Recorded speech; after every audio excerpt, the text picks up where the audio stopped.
सियालकोट में गरीब आवाम के लिए अमीरू जैसा दस्तरखान। मेन्यू में मलाई बोटी, टिक्का बोटी, कीमा, बिरयानी और हलवा पूड़ी जैसी डिशेज शामिल हैं। बहुत सारी मुश्किलात इस दस्तरखान को चलाने के लिए आई है। जो बंदा हमारे दस्तरखान पे बैठे कम से कम उस वक्त तो उसको खुशी मिले ना कि मैं आ क्या रहा हूँ। अच्छा उस्मान भाई बताएं कि ये दस्तरखान माशाल्लाह आपने सजाया हुआ, तो ये कब से स्टार्ट किया हुआ? इसको अल्हम्दुलिल्लाह स्टार्ट किए 4 साल हो गए हैं, ये 5वां साल लग गया।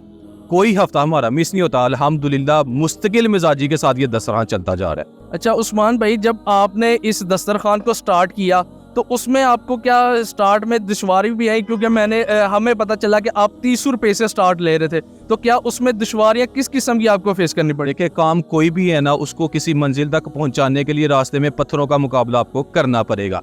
अल्हम्दुलिल्लाह जो मुश्किलात हमारे रास्ते में आई है ना, ये भी हर मुश्किल अल्लाह ताला का फजल बन के ही हमारे सामने आई है। मिसाल के तौर पर बज़ाहिर हमें लग रहा होता है मुश्किल है, लेकिन दर हकीकत उसके पीछे अल्लाह ने एक कामयाबी रखी होती है।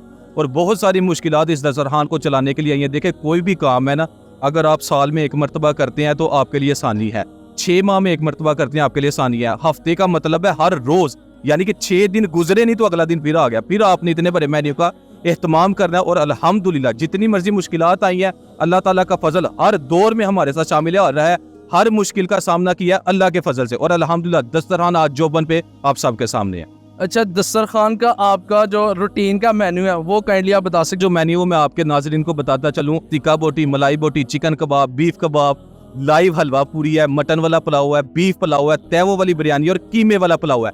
आप इसको होटल भी नहीं कह सकते पीसी, आप इसको एक लग्जरी खाना भी नहीं कह सकते किसी प्लेटफॉर्म के रिलेटेड। ये वो दस्तरखान है जहां आपको एक पैसा भी नहीं देना पड़ेगा, एक अच्छे अखलाक के साथ आपको बिठाया भी जाएगा, अलविदा भी किया जाएगा सिर्फ अल्लाह की रजा के लिए। आम रूटीन में भी एक से बढ़ के हमारा कभी पाए होते हैं, कभी कुछ होता है, कभी कुछ होता है। वो हमारे नाज़रीन ने, मुमकिन है आपके नाज़रीन ने हमारे ये सारे प्लेटफॉर्म्स देखे हो, लंगर के जो भी लगते हैं, ये आप सबके सामने है। जैसे फीस भी लीला दस्तरखान लगाते हैं तो उसमें इतनी ज्यादा डिशेज नहीं होती। आपके माइंड में ये कैसे आ गया कि मैं अमीरों वाला एक मेन्यू लोगों के सामने पेश करूं? ये तो अल्लाह ताला का एक फजल है। मैं ये समझता हूँ कि नेकी की तौफीक का मिल जाना भी अल्लाह की रहमत से होता है। ये बस हमारा एक एम होता है कि यार जो आने वाला बंदा है ना, देखे मुल्क की हालात आपके सामने है। बिजली का बिल आ जाए 6 महीने की सूरत में, साल की सूरत में, 1 माह की सूरत में, या जब भी आ जाए, बंदे की कैफियत जिस तरह की मुल्क के हालात के एतबार से आपके सामने होती है। हमारी ये कोशिश होती है कि हम दस्तरखान का चुनाव इस अंदाज से करें, कम से कम जो बंदा एक परेशानी में है, किसी मुसीबत में है, कम से कम जिस वक्त वो आकर हमारे दस्तरखान पे बैठे, कम से कम उस वक्त तो उसको खुशी मिले ना कि मैं खा क्या रहा हूँ। अल्हम्दुलिल्लाह इसी चीज को सामने रखते हुए हमारी कोशिश होती है एक से बढ़कर हम एक मेन्यू रखें और किसी मेन्यू पे हमारा कंप्रोमाइज होता है। और चने वाले चावल हमारे दस्तरखान पे बैन है, दिल्ली हमारे दस्तरखान पे बैन है, दाल चावल हमारे दस्तरखान पे बैन है, ये यहाँ नहीं चल सकती। एक से बढ़कर एक मेन्यू चलेगा इन लोगों के लिए, क्योंकि ये खुदा के बंदे हैं। अच्छा उस्मान भाई, ये बताएं कि इतने बड़े दस्तरखान को लगाना मुश्किल होता है मैनेज करना, तो आप क्या टीम वर्कर कितने हैं और वो किस तरह मैनेज करते हैं? अल्हम्दुलिल्लाह कोई भी काम है ना, 1 मैन शोज में नहीं चलता। ये प्रॉपर एक टीम वर्क है। कम से कम 50 बंदों की टीम है, जिसमें बच्चे भी हैं, बड़े भी। आपने देखे होंगे, राना साहब है हमारे साथ, हर लम्हा हमारा साथ देते रहते हैं।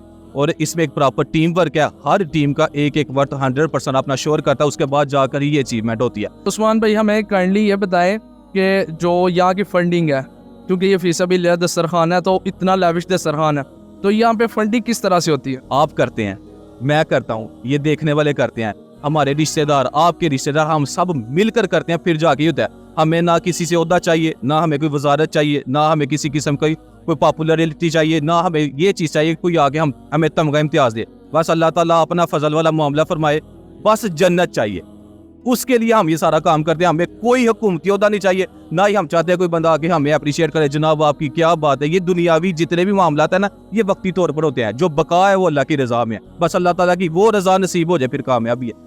अच्छा उस्मान भाई, क्या आप अब आम आवाम को कोई इसके बारे में कोई पैगाम देना चाहें? देखिए, मैं तो वासिफ अली वासफ का जुमला ही कोट करूंगा। यहाँ वासिफ अली वासफ ने लिखा है कि मैं निकला था लोगों में मुलाकात के लिए, इंसान तो बहुत मिले हैं, इंसानियत नहीं मिली। यानी कि अकेला उस्मान कुछ भी नहीं कर सकता, आप अकेले कुछ भी नहीं कर सकते। हर बंदे को अपने इलाके के लिए एक मोहसिन होने का किरदार अदा करना चाहिए।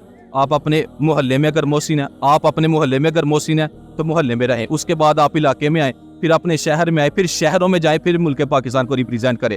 हर बंदे को चाहिए कि अपने इलाके के लिए एक मोहसिन रहे, अपने इर्द गिर्द के लिए मोहसिन रहे, फिर जाकर ही मुल्क पाकिस्तान के हालात बेहतर होंगे।